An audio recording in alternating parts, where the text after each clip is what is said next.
अस्सलाम वालेकुम and welcome to my YouTube channel extreme knowledge.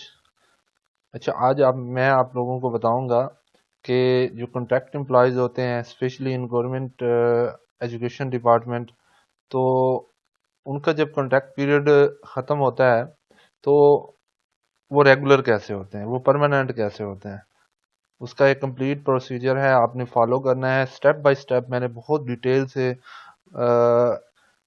एक एक चीज़ को मैंने जो है रिकॉर्ड करके एक एक चीज़ को मैंने अपने पास सेव किया है। उसके बाद मैंने मुकम्मल प्रोसेस जो है वो डिटेल में लिखा है। तो काइंडली आप लोगों ने फॉलो करना है और इसी प्रोसेस से जो है ना वो चलना है। आपको कोई परेशानी नहीं होगी, किसी भी किस्म की परेशानी नहीं होगी। आपको 1 रुपया देने की भी ज़रूरत नहीं है किसी को भी। बस आपने थोड़ी सी ऐसे हिम्मत करनी है। और आप अगर आपकी सर्विस के 3 इयर्स कंप्लीट हो गए हैं अकॉर्डिंग टू योर कॉन्ट्रैक्ट, क्योंकि कॉन्ट्रैक्ट के ऊपर लिखा हुआ होता है कि आपका 5 ईयर का कॉन्ट्रैक्ट है या 3 ईयर का कॉन्ट्रैक्ट है। 5 ईयर का भी है तब भी अकॉर्डिंग टू गवर्नमेंट पॉलिसी आपको 3 इयर्स के बाद जो है वो एजुकेशन डिपार्टमेंट में, स्पेशली एजुकेशन डिपार्टमेंट में आपको परमानेंट कर देते हैं वो लोग। तो उसका एक कंप्लीट प्रोसेस है, एक उसी को फॉलो करते हुए जो है वो आप लोगों ने परमानेंट हो सकते हैं।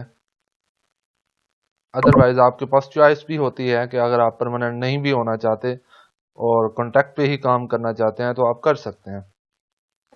लेकिन अगर आप परमानेंट होना चाहते हैं, मोस्टली 99.99% जो लोग होते हैं वो चाहते हैं कि हमारी जो जॉब है वो सेफ हो जाए, हम परमानेंट हो जाएं, हम रेगुलर हो जाएं। तो उस रेगुलराइजेशन प्रोसेस से रिलेटेड ये मैंने वीडियो बनाई है। तो आपने इसको एक एक चीज़ को फॉलो करना है। तो चलते हैं अपनी वीडियो की तरफ।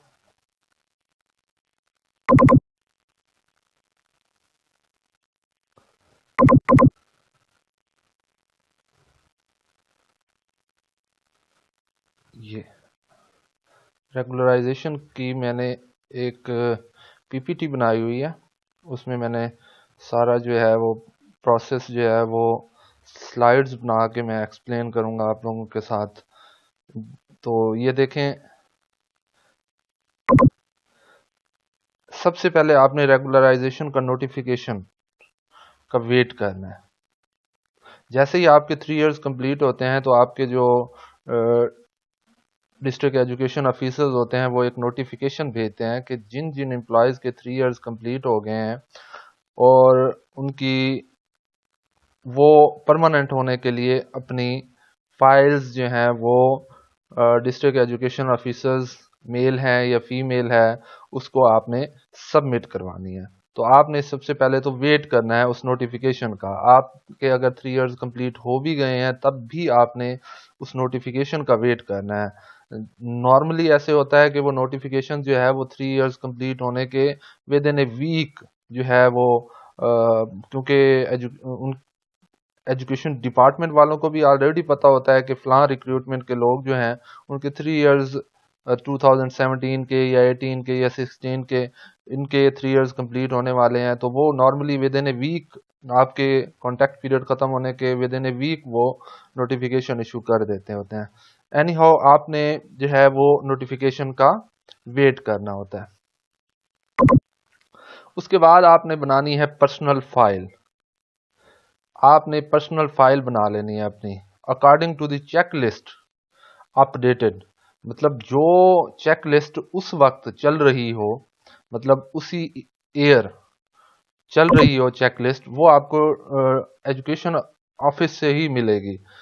तो उसी लिस्ट से के मुताबिक आपने अपनी डॉक्यूमेंट्स को जो है वो सीक्वेंस में भी रखना होता है और वही वही चीज़ें जो हैं वो आपने साथ अटैच भी करना होता है। पर्सनल फाइल आपकी जो है वो आपके एजुकेशनल डॉक्यूमेंट्स और आपकी जॉब्स के जितने भी डॉक्यूमेंट्स होते हैं वो आपके इस पर्सनल फाइल में लगते हैं। तो आपने सीक्वेंस का खास तौर पे ख्याल रखना है। उस चेक लिस्ट जो आपको वो देंगे, मैं अभी आपको एक टेम्पलेट दिखाता हूँ, चेक लिस्ट जो भी वो 2017 का टेम्पलेट है। मैं अभी आप लोगों को दिखाता हूँ चेक लिस्ट का टेम्पलेट। तो चेक लिस्ट में जितनी भी चीजें, जितनी भी वो डॉक्यूमेंट्स मांग रहे हो वही देनी है और उसी तरतीब से देनी है। ठीक है, सीक्वेंस का आपने ख्याल रखना है, वरना जब आप गए खड़े होते हैं सबमिट करवाने के लिए तो वो क्लरिकल स्टाफ जो होता है वो बहुत सारे जो है वो इश्यूज वहां पे क्रिएट कर देता है। ये जो आपकी डॉक्यूमेंट है यहाँ नहीं लगनी थी, यहाँ लगनी थी, इसे निकालो। आपने उसको मतलब स्टेपलर भी किया हुआ होता है, सब कुछ एक प्रॉपर बना के गए हुए होते हैं, लेकिन उसमें वो गलतियां निकल आती हैं। तो आपने सीक्वेंस का ख्याल रखना है ताकि कोई गलती का चांस ही ना बचे। तो ये मैं आप लोगों को टेम्पलेट दिखाता हूँ चेक लिस्ट का। 2017 की चेक लिस्ट मेरे पास पड़ी हुई है, तो मैं ये आप लोगों को दिखाता हूँ। ये देखें, देखें ये चेक लिस्ट आपने अपनी फाइल में, जो पर्सनल फाइल बनाएंगे उसके शुरू में आपने अटैच भी करनी है। ठीक है, नेम ऑफ एजुकेशन, आपका डेजिग्नेशन क्या है और स्कूल का नाम क्या है। इसमें आप सबसे पहले एप्लीकेशन फॉर्म, आप डीओ के नाम, डिस्ट्रिक्ट एजुकेशन ऑफिसर जो आपकी अपॉइंटिंग अथॉरिटी होती है उसके नाम आप एप्लीकेशन फॉर्म लिखेंगे। अपनी सीएनआईसी की कॉपी जो है वो लगाएंगे पहले शुरू शुरू में ही। सीएनआईसी की कॉपी अब जो है वो आप ऐसे कर लिया करें कि उसको ना एक पेज पे कंप्लीट कंप्लीट पेज के ऊपर लगाया करें, ताकि वो उसकी बाइंड करते वक्त उसको आसानी हो जाए। छोटी सी एक सीएनआईसी की कॉपी, जैसे ओल्ड वर्जन सीएनआईसी की कॉपी करवाने का, फोटो कॉपी करवाने का, फिर वो उसे आप छोड़ दें। आप पूरी एक पेज के ऊपर आप फोटो कॉपी वाले के पास जाएं, उसे सीएनआईसी दें, उसे कहें कि एक पूरे पेज के ऊपर मुझे इसकी बैक साइड भी और उसकी फ्रंट साइड भी मुझे निकाल के दें। ठीक है, और ट्रांसफर ऑर्डर्स, अगर आपने ट्रांसफर हुआ है आपका, आपने करवाया है उन 3 इयर्स कॉन्ट्रैक्ट पीरियड में, आपने वो ज्वाइनिंग रिपोर्ट्स अगर नहीं करवाया तो ट्रांसफर ऑर्डर नहीं होंगे, जाहिर सी बात है वो नहीं लगाने आपने। ज्वाइनिंग रिपोर्ट्स आपने लगानी है। ज्वाइनिंग रिपोर्ट्स आपकी होती हैं जो आप जब आप ऑर्डर लेने के बाद, अपने कॉन्ट्रैक्ट के ऑर्डर लेने के बाद, ट्रेनिंग लेने के बाद जब आप जाते हैं अपने मुतलका स्कूल में, तो वहाँ पे आपको एक पेज देते हैं वो लोग, जो जिसे आप हाजिरी रिपोर्ट उर्दू में आप कहते हैं। तो वो आपने रिलीविंग रिपोर्ट्स, अगर आप रिलीविंग रिपोर्ट्स उस वक्त होगी जब आपने वहाँ से पहले स्कूल से किसी और स्कूल में गए होंगे, तो वहाँ से रिलीव करके यानी फरागत हासिल करके ही आप गए होंगे किसी और स्कूल में, फिर उसकी भी ज्वाइनिंग रिपोर्ट होगी आपके पास। तो इस तरह से 2 ज्वाइनिंग रिपोर्ट हो जाएगी, एक रिलीविंग रिपोर्ट हो जाएगी। और ट्रांसफ़र अगर आप करवा के गए हैं तो ठीक है, अदरवाइज ट्रांसफ़र ऑर्डर होंगे, अदरवाइज ज्वाइनिंग रिपोर्ट तो कंफर्म होगी अगर उसी स्कूल में अगर आप लोग खड़े हुए हैं तो। उसके बाद मेडिकल सर्टिफिकेट आपने साथ अटैच करना है। आपकी जब जॉब लगी होगी तो आपसे उन्होंने मेडिकल बनवाया होगा, डिस्ट्रिक्ट लेवल पे जो आपके हॉस्पिटल होता है उससे मेडिकल सर्टिफिकेट भी आपका बना हुआ होगा, उसकी भी आपने फोटोकॉपी अटैच करनी है। डोमिसाइल लगाना है, मैट्रिक की जो आपकी डिग्री है, सनद है, वो लगानी है, इंटर की, फिर बीए बीएससी उसकी लगानी है, एमए एमएससी, फिर उसके बाद अगर आपका एमफिल या पीएचडी है तो वो भी साथ आपने अटैच करना है। फिर एजुकेशन के लिहाज से जो है वो आपने बीएड और एमएड की जो है, अगर आपका बीएड भी है एमएड भी है तो आप दोनों लगाएंगे। ठीक है, तो वरना जिस बेस पे आपकी जॉब हुई थी, फर्ज किया बीएड बेस पे हुई थी, तो आप बीएड की भी सिर्फ लगा सकते हैं, इसका कोई इशू नहीं है। ठीक है, तो एमएड अगर आपने बाद में किया तो उसकी लगाने की ज़रूरत नहीं है। तो इसका एक बेनिफिट ये भी है कि इसमें से किसी एक डिग्री की लगाएं, ताकि जो वो वेरिफिकेशन आगे मांग रहा है ना, तो वो वेरिफिकेशन आपको एक की करवानी पड़ेगी। इस तरह से अगर आप दोनों लगाएंगे तो वो कहेंगे कि आप दोनों की वेरिफिकेशंस दिखाएं हमें। ठीक है, तो आप वही लगाएं जिसकी बेस पे बीएड मांगते हैं वो रिक्रूटमेंट के दौरान, तो फिर आपकी बीएड ही थी तो आपने बीएड की वेरिफिकेशन भी दिखा देंगे, क्योंकि वो तो आपने करवाई होगी। तो एमएड की आपने उस वक्त नहीं करवाई होगी, तो वो कहेंगे कि आप करवाओ, तो ये लंबा प्रोसेस हो जाएगा। तो सिर्फ आप बीएड की लगाएं साथ। और वेरिफिकेशन अब मैट्रिक की वेरिफिकेशन भी साथ लगानी है, उसकी फोटोकॉपी। ठीक है, verification of BA BSc, verification of inter, और verification of MA MSc, verification of B.Ed and या M.Ed जो भी आपने किया हुआ है, MPhil या PhD उसकी वेरिफिकेशन कीजिए जो है आपने, इनकी भी ये फोटो कॉपी लगानी है। और ये ओरिजिनल भी अटैच करनी है, ये सारी चीज़ें आपने ओरिजिनल भी अटैच करनी है। ठीक है, और उसके बाद आपने NTS टेस्ट दिया होगा, या 2017 16 18 से पहले जितनी भी रिक्रूटमेंट हुई हैं तो उनमें NTS के थ्रू हुई हैं, तो NTS का रिजल्ट कार्ड की फोटोकॉपी भी आपने साथ लगानी है। सैलरी स्लिप जो आपका लास्ट मंथ है, जब जब ये आपसे नोटिफिकेशन आया है और उससे लास्ट मंथ की जो भी आई हुई है सैलरी स्लिप, वो साथ आप अटैच करेंगे। कॉपी ऑफ सर्विस बुक जहां तक मेंटेन है, ठीक है, वो भी आप लगाएंगे आप साथ। उसके बाद no objection, no inquiry, no performance certificate. अच्छा, इनके बारे में ना इन सब की एप्लीकेशन फॉर्म और ये सारी चीज़ें जो हैं, ये आपकी सर्विस बुक और नो ऑब्जेक्शन नो इंक्वायरी, इसके बारे में मैं, मेरे पास टेम्पलेट्स हैं, मैं आपको दिखाता हूँ कि कैसे इनको जो है वो आप लिखते हैं। ठीक है, वो मैं आपको टेम्पलेट भी दिखाता हूँ। पहले मैं आप लोगों को ये तरतीब बताना चाहता हूँ, ये सीक्वेंस बताना चाहता हूँ कि इस सीक्वेंस से आपने ये चीज़ें लगानी है। ठीक है, ये 2017 की है तो मैं ये सीक्वेंस बता रहा हूँ आप लोगों को। उस वक्त अगर आप 2019 में है, 20 में है, ठीक है, तो आप को उस वक्त जो भी, या 18 की है, तो आप उस वक्त जो भी एजुकेशन डिपार्टमेंट वाले, आपके डिस्ट्रिक्ट एजुकेशन डिपार्टमेंट वाले जो भी आपको एक चेकलिस्ट देंगे, उसी के मुताबिक आपने अटैच करनी है। और रिजल्ट्स 2018 19 20 के जो हैं वो आपने लगाने हैं। लास्ट 3 इयर्स के रिजल्ट आपकी, अगर आप परमानेंट हो रहे हैं 2021 में, तो 19 20 21 के लगाएंगे आप। ठीक है, लास्ट 3 इयर्स, उससे बैक जितने भी 3 इयर्स बनते हैं, जब आप परमानेंट हो रहे हैं 2021 में हो रहे हैं, तो उससे पीछे वाले 3 इयर्स, ठीक है, लास्ट 3 इयर्स के लगाने हैं।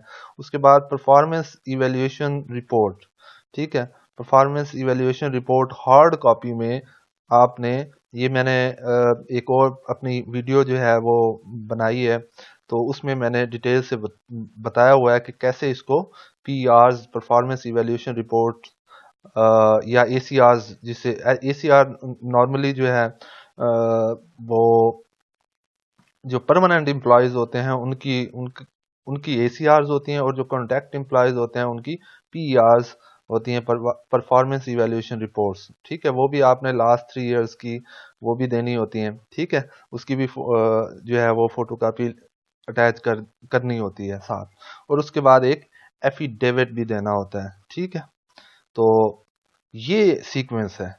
इस सीक्वेंस से आपने सारी जो है डॉक्यूमेंट्स को अपनी एक फाइल बना लेना है, जिसे आप पर्सनल फाइल बोलते हैं, जिसको आप पर्सनल फाइल बोलते हैं। वो पर्सनल फाइल इस तरतीब से आपने रखनी है। ठीक हो गया। अच्छा, अब मैं आप लोगों को बताता हूं कि एप्लीकेशन फॉर्म कैसे लिखते हैं। वो जो मैंने आपको यहाँ पे बताया हुआ है कि एप्लीकेशन फॉर्म लिखते होते हैं, एक साथ अटैच करते हैं, वो एप्लीकेशन फॉर्म आप कैसे लिखते हैं, ये देख।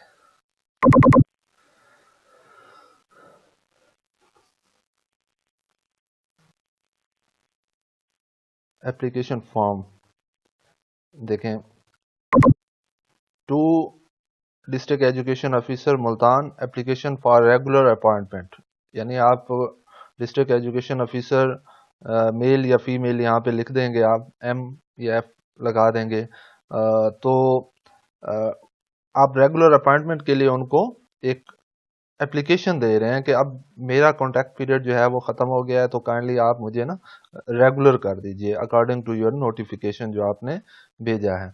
जो वो मैंने आप वो लोगों को पहले बताया है कि नोटिफिकेशन इशू होगा, उनकी तरफ से मांगी जाएंगी एप्लीकेशंस कि अब आप अपनी पर्सनल फाइल सबमिट करवा दें, तभी जाके जो है वो आप सबमिट करवाएंगे। ठीक है, तो application for regular appointment respected sir, with due respect I have honour to state that I was appointed as SC/SC arts in government higher secondary school Chak Jhilar. ठीक है, इस ऑर्डर नंबर के तहत इस डेट को, ठीक है, आई वॉज ट्रांसफर्ड। अब मैंने ट्रांसफर भी लिख दिया है कि मेरा फलां जगह ट्रांसफर हो गया था। ठीक है, तो और इस ऑर्डर के तहत ट्रांसफर हुआ था, इस डेट को हुआ था, और I am serving this school since इस डेट से, अभी तक मैं इसी स्कूल में हूँ। So I am submitting my application for my appointment of regular basis as required by you. आपने जो रिक्वायर किया है मैं उसके लिए अपनी एप्लीकेशन दे रहा हूँ by you under government policy. Government की पॉलिसी मैंने आप लोगों को बताई है कि 3 इयर्स पीरियड के बाद, कॉन्ट्रैक्ट पीरियड के बाद गवर्नमेंट ने एम्प्लॉयज को परमानेंट करना होता है। Kindly issue me regular appointment order. I will be very thankful to you for this act of kindness. You are truly Mohammad Shahzad, government higher secondary school Rajaram. ठीक है, ये आपकी एप्लीकेशन हो गई। उसके बाद आप, मैंने चेकलिस्ट भी आप लोगों को दिखा दी है। ठीक है, और ये जो ये no objection, no inquiry, performance report, ये तो सारी टिपिकल चीज़ें हैं जो आप लोगों के पास मौजूद होती हैं। ये सारी, ये हर किसी के पास मौजूद होती है। जो अपनी तरफ से जो बनानी पड़ती हैं तो उनके वो ये चीज़ें होती हैं, no objection, no inquiry, performance service, no punishment, audit para certificate, और ये रिजल्ट्स और बायोडाटा फॉर्म भी होता है। वो मैं आप लोगों को दिखा देता हूँ कि वो कैसे बनाते हैं। ठीक है,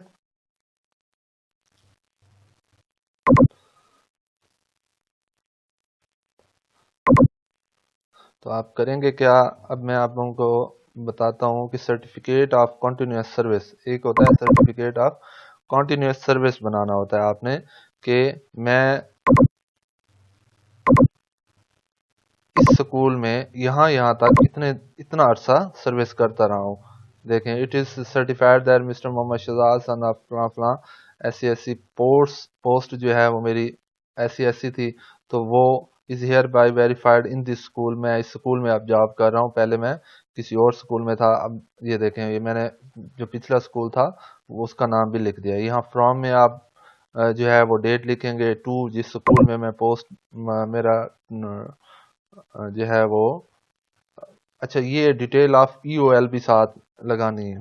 ठीक है, डिटेल ऑफ EOL भी आपने साथ अटैच करनी है। ठीक है, जिस ऑर्डर नंबर के तहत और जिस डेट के साथ आप ने ये जो लीव्स हैं वो अर्न की हैं, तो वो भी यहाँ पे आप लिखेंगे। अगर नहीं की तो आप इनको नील नील कर देंगे। ठीक है,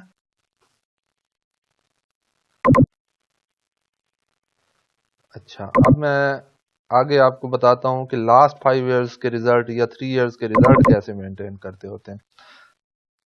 ये जी लास्ट, देखें, ऊपर स्कूल का नाम, नीचे आपने हेडिंग दे देनी है last 3 years result statement.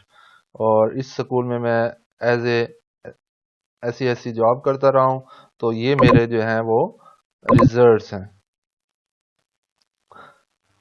7th class का 2018 में इतने ये सब्जेक्ट पढ़ाता था मैं, इतने स्टूडेंट्स थे, अपेयर भी इतने हुए, और 100% रिजल्ट्स की परसेंटेज लिखनी है, और यहाँ पे बोर्ड लिखना है। पैक या SST हैं तो वो यहाँ पे अपना बोर्ड लिखेंगे। ठीक है, और अब तो जो है वो स्कूल बेस असेसमेंट आ गई है, पैक नहीं है, तो यहाँ पे आप SBA यहाँ लिख देंगे। स्कूल बेस असेसमेंट में आपने जो है वो कितने % रिजल्ट लिया है। तो लास्ट 3 इयर्स का है, जिस क्लास को जो सब्जेक्ट आप पढ़ाते रहे हैं तो उसकी आपने क्लास का नाम, सब्जेक्ट, नंबर ऑफ स्टूडेंट्स, और total number of students pass कितने हुए हैं, और परसेंटेज कितनी हुई। ठीक है, ये भी आप बनाएंगे साथ, और एंड पे यहाँ पे जो है वो अपने हेड से साइन करवा लेंगे। ठीक हो गया? अच्छा जी, नेक्स्ट जो है वो मैं आप लोगों को बताता हूँ कि नो डिमांड सर्टिफिकेट कैसे बनाते हैं। नो डिमांड सर्टिफिकेट, ये देखें ऊपर स्कूल का नाम लिखेंगे आप, office of government higher secondary school Rajaram, no demand certificate, it is certified that no government dues are outstanding are recoverable from, कोई ड्यू नहीं है इस मिस्टर मोहम्मद शहजाद के ऊपर, ठीक है, और ये हमारे स्कूल में जॉब कर रहा है।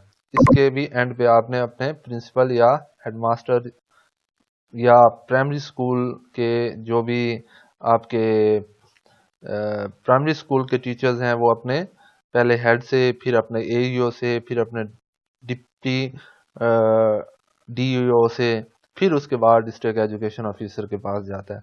इसका एक सीक्वेंस होता है। प्राइमरी स्कूल में जितने भी टीचर्स होते हैं वो पहले अपने हेड से, ठीक है, फिर एईओ से, फिर उसके बाद डिप्टी से, और फिर उसके बाद अपने एप्लीकेशन जो इसके साइन जो होते हैं वो डीईओ से होते हैं, ठीक है। अच्छा जी। इसके बाद मैं आपको बताता हूँ कि no inquiry certificate, no inquiry certificate में भी कि इस टीचर के ऊपर कोई पेंडिंग नहीं है, कोई जुडिशियल इंक्वायरी नहीं हो रही इस टीचर के ऊपर, ये एक किस्म का सर्टिफिकेट होता है स्कूल के हेड की तरफ से कि इसके ऊपर कोई इंक्वायरी नहीं हो रही, तो इसका जो सर्विस रिकॉर्ड है वो क्लीन एंड क्लियर है, और मैं इस बात को मैं वेरीफाई करता हूँ, ये हेड की तरफ से होता है। तो ये भी आप बना लेंगे सेम। तो इसको आप जब आप ये वीडियो देख रहे हो तो इस वीडियो को पॉज करके आप इसको स्टॉप करके इसको आप अपने पास राइट डाउन भी कर सकते हैं, ताकि इसको आप सेम टू सेम लिख के और इसका प्रिंट निकलवा सकें। इसके एंड पे भी आपके प्रिंसिपल या हेड या एईओ के साइन होंगे, ठीक है। उसके बाद no para no order certificate same no inquiry की तरह होता है। नो पनिशमेंट सर्टिफिकेट के इस टीचर को कभी कोई पनिशमेंट नहीं दी गई, ठीक है। तो प्रोफेशनल जो सर्विस पनिशमेंट्स होती हैं, ठीक है, पीडा एक्ट लग जाता है या और किसी किस्म की जो पनिशमेंट है वो नहीं दी गई, ठीक है।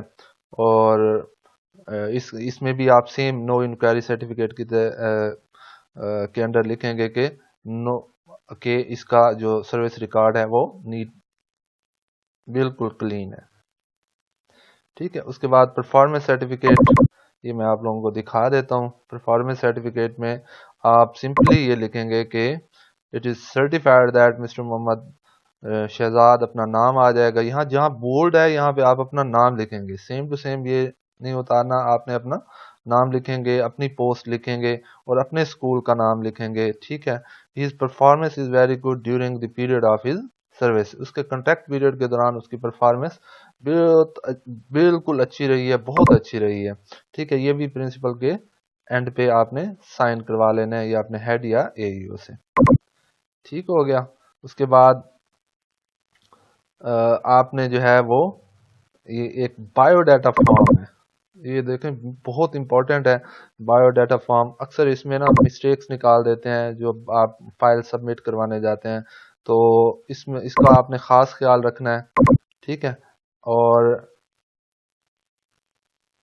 आपने कोशिश करनी है कि अपना जो बायोडाटा फॉर्म है वो आपने बिल्कुल साफ शफाफ और किसी भी किस्म की कोई बात छोड़ नहीं देनी, ठीक है। ये देखें जनरल इंफॉर्मेशन में ये चीज़ आ रही है कि आपने नाम, father name, domicile, cell number, nationality, ठीक है।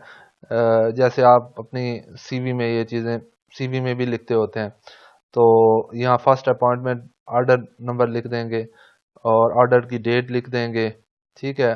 और ज्वाइनिंग डेट लिख देंगे। आपके स्कूल ज्वाइन करने की डेट और होती है और हो सकता है और हो, क्योंकि नेक्स्ट डे जाके भी कुछ लोग ज्वाइन करते हैं, सेम डे जब ऑर्डर मिले और उसी डेट को आपने जाके ज्वाइन हो जाए, ऐसा भी हो सकता है, ठीक है।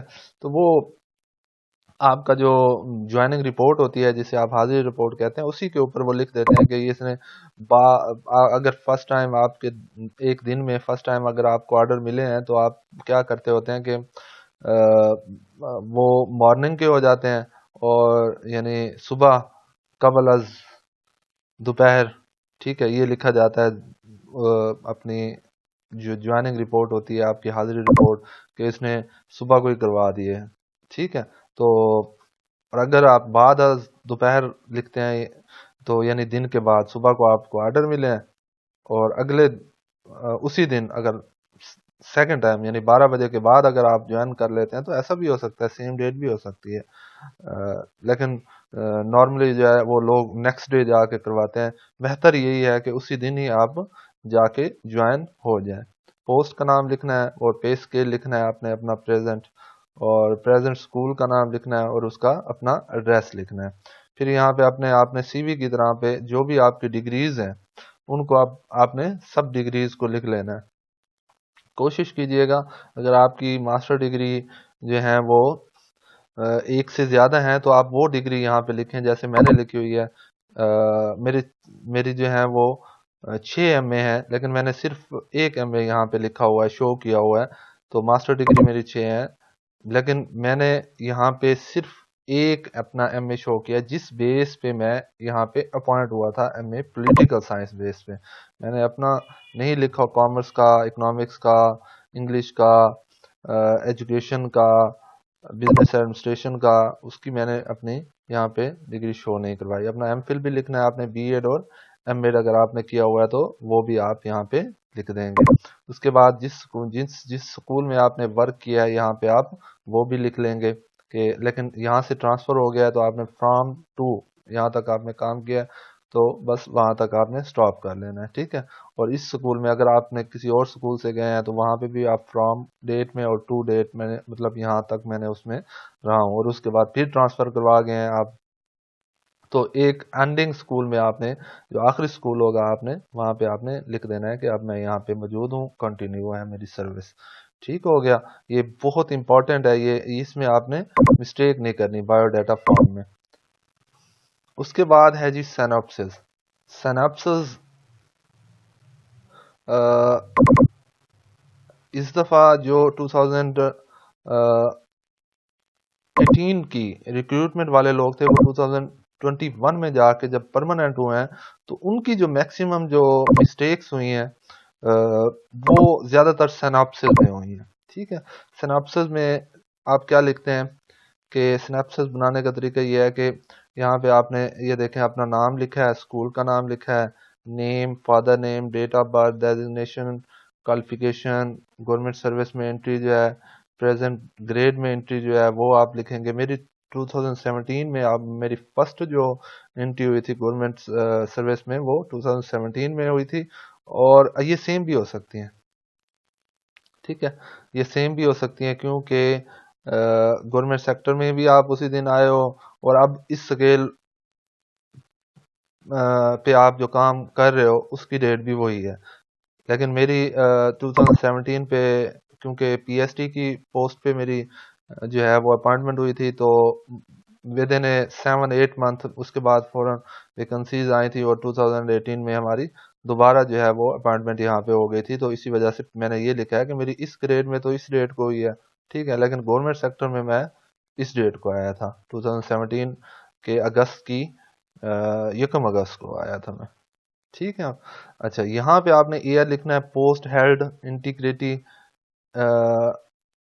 General assessment, general remarks, adverse remarks अगर किसी आपके हेड ने जहाँ पे आप काम करते रहे हो दिए हैं तो वो लिखने हैं, फिटनेस ऑफ फॉर प्रमोशन यहाँ पे आपने लिखनी है। ठीक हो गया,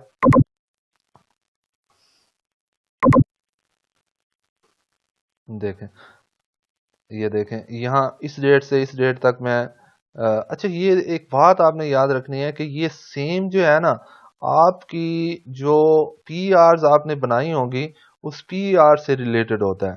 जो रिमार्क्स वहां पे लिखे हुए हैं ना वो आपने, मैंने अभी थोड़ी देर पहले आप लोगों को बताया है कि सबसे ज्यादा मिस्टेक्स यहाँ पे हुई हैं इंटीग्रिटी में। जो रिमार्क्स आपके हेड ने आपको पी आर के ऊपर दिए हैं इस डेट से इस डेट तक की पीआर में जो अ, आपको रिमार्क्स दिए हैं, होनेस्ट कहा है, हार्ड वर्किंग कहा है उसने, तो आपने वो चीज यहाँ पे लिखनी है। और जनरल असेसमेंट में भी उसने जो आपको रिमार्क्स दिए हैं, रिमार्क्स के सामने उसने साइन किए हैं, आप वो यहाँ पे लिखेंगे। ठीक है, और किसने दिए हैं जनरल रिमार्क्स, किसने दिए हैं? ये दिए हैं जी headmaster government higher secondary school Chak Jhalar वाले ने दिए हैं। ठीक है, ये रिमार्क्स दिए हैं। सेम आपने वही लिखने हैं जो वहां पे पीआर के ऊपर आपके रिमार्क्स के सामने साइन किया हुआ है, इस डेट वाली पीआर के ऊपर। फिर नेक्स्ट डेट जो है इस पीआर के ऊपर जो भी रिमार्क्स हो वो आपने यहाँ लिखने हैं। फिर उसकी गुड है, वेरी गुड दिया है उसने, एक्सीलेंट दिया है, जो भी लिखा है उसने वो आपने यहाँ लिखना है। ठीक है, उसके बाद ये भी आपका यहाँ पे आपने हेड हेड ये सेम लिखना है, आपने सिर्फ स्कूल का अपने का नाम यहाँ पे चेंज कर लेना है कि हेडमास्टर गवर्नमेंट प्राइमरी स्कूल या हाई स्कूल या हायर सेकेंडरी स्कूल फला फला। ठीक है, एडवांस रिमार्क्स अगर तो आपको आपके हेड ने दिए हैं तो आप यहाँ पे लिखेंगे, अगर आपके हेड ने नहीं दिए तो आप क्या करेंगे कि यहाँ पे आप नील नील लिखेंगे। ठीक है, नॉर्मली जो है वो हेड्स जो हैं वो बहुत अच्छे होते हैं। नॉर्मली क्या 100% ही बहुत अच्छे होते हैं इस मामले में कि वो आपकी एसीआर या पीआर को वो खराब नहीं करते, वो आप आपको बहुत अच्छे रिमार्क्स दे के आपकी पीआर बनाते हैं। ठीक है जी, उसके बाद इसके एंड पे भी आप लोगों ने अपने जो है वो साइन करवा लेना है अपने हेड से। ठीक है, ये पर्सनल फाइल के बारे में मैं डिटेल से बता रहा हूं कि ये जो चेक लिस्ट थी उसके मुताबिक, इस चेक लिस्ट के मुताबिक मैं डिटेल से बता रहा हूं कि ये चीजें आपने कैसे बनानी है। ठीक है, ये पूरी चेक लिस्ट पर्सनल फाइल के शुरू में भी लगानी है, उसके बाद आपने ये एप्लीकेशन फॉर्म लगाना है, और फिर ये जो तरतीब उन्होंने उस साल दी हुई हो वो सारी डॉक्यूमेंट्स लगानी है। और वो डॉक्यूमेंट्स लगाने के बाद हर डॉक्यूमेंट को आपने जब फाइल बन जाएगी, आपने इनकी फोटो कापियां करवा के, तो वो आपने सब के एंड पे आपने जैसे अटेस्टेड करवाते हैं तो आपने अपने हेड से ये अटेस्टेशंस करवानी होती हैं हर हर डॉक्यूमेंट के एंड पे। ये पर्सनल फाइल की जो है वो चीजें हैं जो सारी की सारी आपने वहां पे लगानी है। ठीक हो गया जी। अच्छा, यहां से हम शुरू हुए थे कि अकॉर्डिंग टू चेक लिस्ट आपने अपडेट करनी है सीक्वेंस के तहत, जो मैंने अभी आप लोगों को डिटेल से टेम्पलेट दिखा के फिर आपको समझाया है कि आपने ये चीज इस तरह से आपने बनानी है, इस तरह से आपने तरतीब देनी है। आगे चलते हैं जी। फिर आ जाएगा पर्सनल फाइल की सबमिशन। आपने अपने कंसर्न्ड अपॉइंटिंग अथॉरिटी जो भी थी आपकी, उसको आपने अपनी पर्सनल फाइल जो है वो सबमिट करवानी है along with this service book. Personal file उसके साथ आपने अपनी सर्विस बुक भी साथ भेजनी होती है। ठीक है, अपनी अपॉइंटिंग अथॉरिटी को भेजनी होती है। सबसे अहम काम जो आप लोगों ने करना है वो मैं आप लोगों को अब बताने जा रहा हूं कि आपने करना क्या है।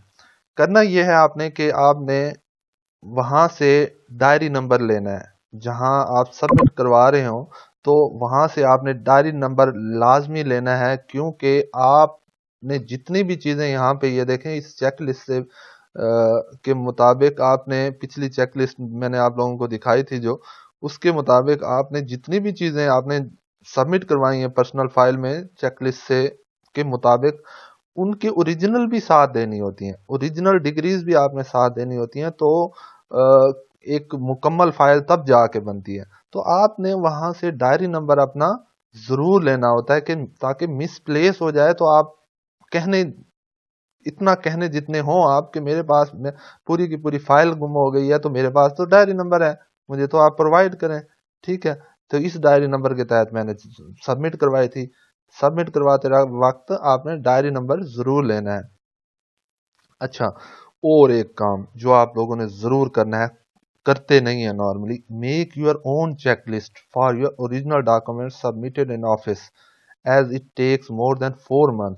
आपने जोन सी भी आपने ओरिजिनल डॉक्यूमेंट्स आपने बनाई हो, डायरी नंबर एक पेज के ऊपर ना डायरी नंबर आपने एक खाली पेज लेना है, उसके ऊपर डायरी नंबर लिख के आपने अपनी ओरिजिनल डॉक्यूमेंट्स जो जो भी आपने सबमिट करवाई हैं वहां पे, फर्ज किया मैट्रिक की सनद, इंटर की, बीए की, एमए की, एमफिल की, बीएड की, ऑर्डर जो है वो ओरिजिनल दिए हैं, ज्वाइनिंग आपने ओरिजिनल दी है, एनटीएस का रिजल्ट कार्ड आपने ओरिजिनल दिया है, तो वो सारे आप यहाँ लिख लें कि मैंने फला फला चीज ओरिजिनल दी है इस डायरी नंबर के तहत। ठीक है, क्योंकि फाइल सबमिशन होने के बाद एट लीस्ट 4 मंथ्स लगते हैं, ठीक है, प्रोसेस होने में, ओरिजिनल ऑर्डर्स निकलने में, आपके परमानेंट ऑर्डर निकलने में 4 महीने लगते हैं।